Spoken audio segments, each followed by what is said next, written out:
Okay, so we're going to go through how to load a power up. I showed you guys how to do the other ones. This one is a Chrome extension, so you have to be in Chrome to use it. You guys are going to use this to manage your time. It's a really good feature for you guys, and it's a good feature for me to see where you guys are or where your sticking points are. Okay, so if you open up a Google browser, you just type in plus for Trello and click enter. This is what we're going into. Now, I do want to add, doing it this way, I was able to play around, and I think you could add more than one power up doing it this way, but I'm not making any guarantees.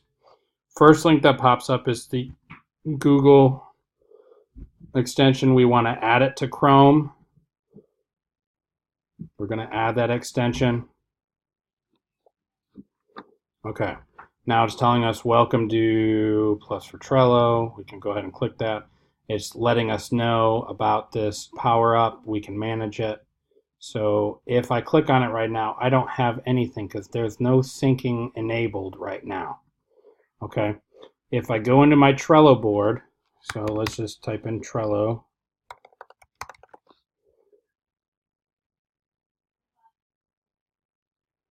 We'll go into my Trello. Now it's going to pop up. Plus for Trello help. It's setting up some things. We can choose how we're going to use it. What we're going to do is we're going to scroll down to the sync off, and we're going to add it by the recommended, storing inside of the Trello cards. That's what we want. So we're going to go ahead and click that. And the keywords that we want to put, let's just do S/E. So if we put that into our comments, we can add additional times and things like that. So it's telling us that we need to redo a sync, and then we can close it off. Now, there's a couple of things. So here's our comment, and then we can add our spent and our estimated time. This is for burn down charts. The way that we're going to use it most of the time, though, is by adding a spent and an estimate and starting the timer, which will show up here and tell us the time, and then we can see the burn down charts for it. Okay. So we can go ahead and close this. And now if we open up a board, we don't really need to take it to her. If we open up a board, so here, let's say my feature one right here, I can go ahead and I can add spent and estimated time. So when I start looking at my backlog of things, I'm going to estimate my time. Now usually you're going to do it in quarter time. So you're thinking of a full day as 8 hours. So you're going to look at it as, hey, this is going to take 2 hours or 2.5 hours. This is going to take 4 hours, 8 hours, time and a half. So you're going to look at 12 hours. You could do 2 days, so 16 hours. And then you could, go to infinite. Maybe that would be something that you're not going to be able to implement, at the current time. So let's go ahead and we add an estimate, which I already did right here. I added an estimate of 8 hours to this. Okay, so this is feature one. I'm going to go ahead and start working on it. Now it's giving a time for that, and it's clicking through. If I want to stop the time, or I keep that going because I'm working on that one. This one, I'm going to add, an estimated time of, let's say, 2 hours. I click enter. And now maybe I spent an hour on this one. Okay. Now there's a couple things that I'm going to be looking at for the report. So on here, we've spent 37 seconds on it. Okay, our real time is still 0.79. Let's go ahead and enter that we spent an hour on it. Okay, we can go into our reports. It says we spent 2 hours. Out of the 10 hours that we estimated, we have 8 hours remaining. I can go down into these burn down charts. So this is the time that we said we had originally 8 hours. We added 2 hours to our estimate.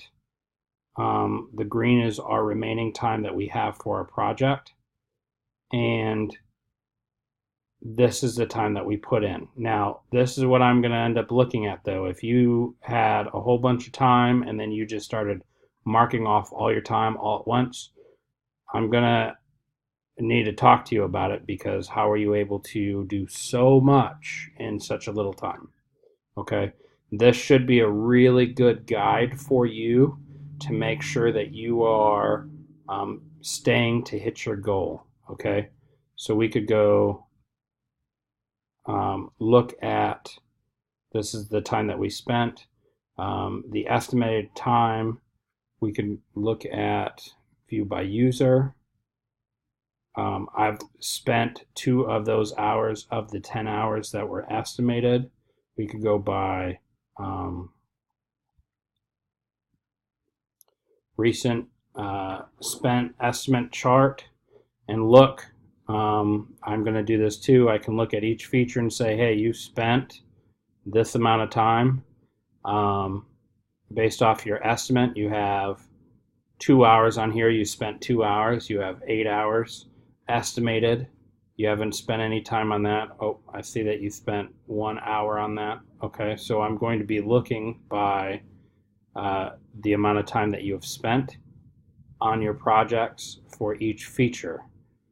Looking for how much time you have accurately estimated and how much time you've actually spent, and looking that you're using and budgeting that time throughout the sprint, not just in the last 5 minutes. That's when you're updating it. These type of reports, burn down charts, this is pretty common when you're in the programming world for you guys to be managing your time, managing the task ahead. You don't want to end up biting off more than you can chew. So if you are looking at a burn down chart and you're giving an estimation for a feature, and you say it's only going to take 8 hours and it's taking you 25 hours, you're still going to have to eat up that additional time outside of those work hours, or you're going to have to plus up how much you're working to make sure you're going to hit that deadline.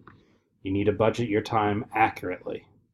Okay, so we can look through all of this. This would be helpful for you to be able to identify what you need to be guesstimating better on, so that you know what you need to focus on for the future.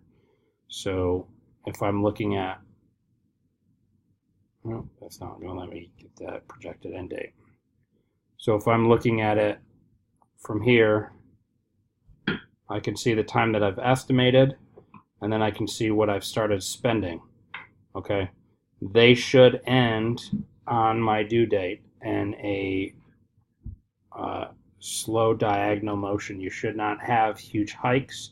You should not have huge lows, and they should match pretty close to your estimation time. If they're above that line, then it means that you are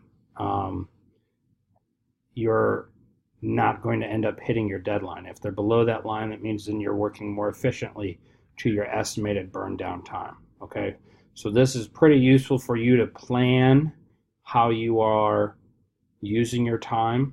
It's useful for me to make sure that you guys are on task and you're hitting your deadlines. Okay, all we're doing is with the feature, we are adding the estimated time for our projects, and that could be done before we even start doing the sprint. And then when we start doing the sprint, then we start actually doing the time. So, I spent an hour, or I could use my countdown and have it really accurate to really dial in what I need to do. Now, as I'm putting this in, see how it's showing the S/E 1/0 is because I put in 5 minutes ago that I have spent an hour on it. And here I have put that I estimated that it would take 2 hours. So if I put that I did another hour, Okay, now I have 2 of those. So this should have the amount of time that I took and the amount of time that I estimated to be accurate. It can be more than that, but you're going to need to plan your time accordingly. If on this one I took 20 some hours,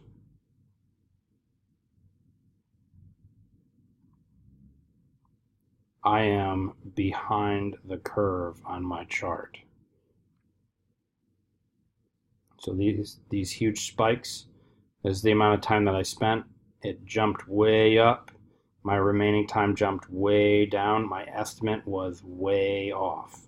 Okay, so you need to uh, make sure that you are planning your time accordingly and using it accurately.